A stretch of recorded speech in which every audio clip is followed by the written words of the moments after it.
Hi, this is Boyd Neal, and I'm evidently your instructor for CDPR 108.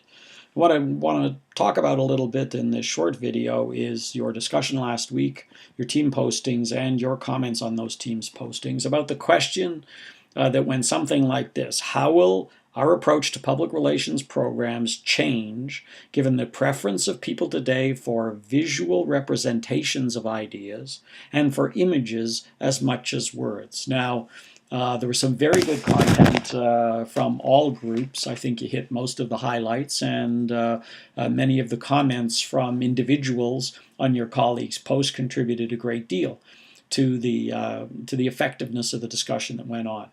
What I want to do is not repeat many of the things that were in your own postings, but I want to stress a few things.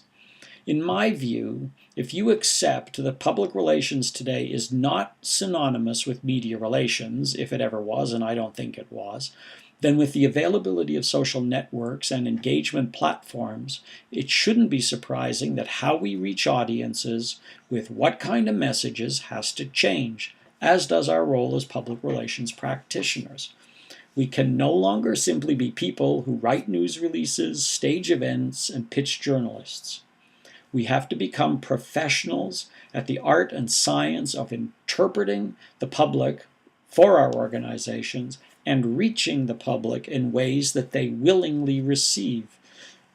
That is, today, they willingly receive information on social platforms, which provide them with news, opinion, entertainment, and varying degrees of interaction with friends, organization, brands, and political and social issues.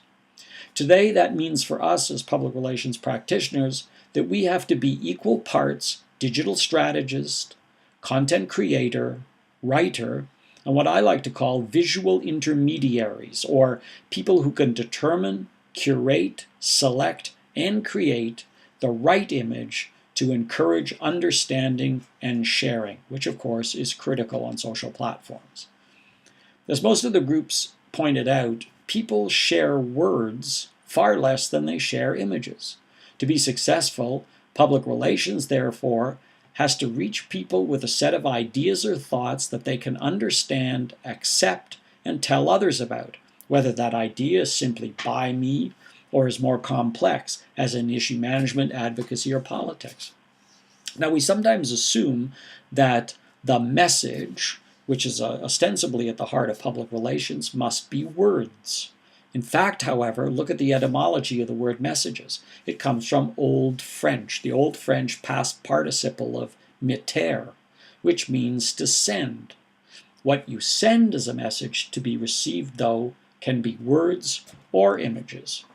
So why are images and visuals so important? As many of you noted, first of all, content, from news releases to posts on social networks, which includes multimedia, is more accessible. It's more likely to be shared and more likely to cause an interaction between the receiver and the source of the content.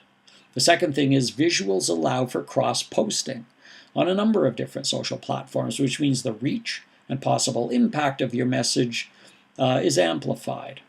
And visual content can, if it's selected or created properly, take some of the corporate tone out of communication.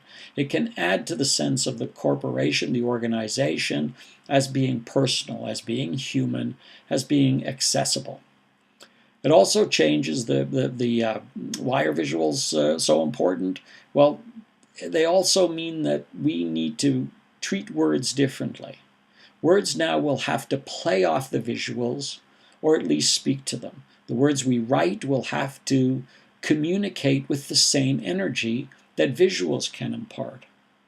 And in order to be effective, they have to support or explain the visual content in an equally compelling way. Thank you.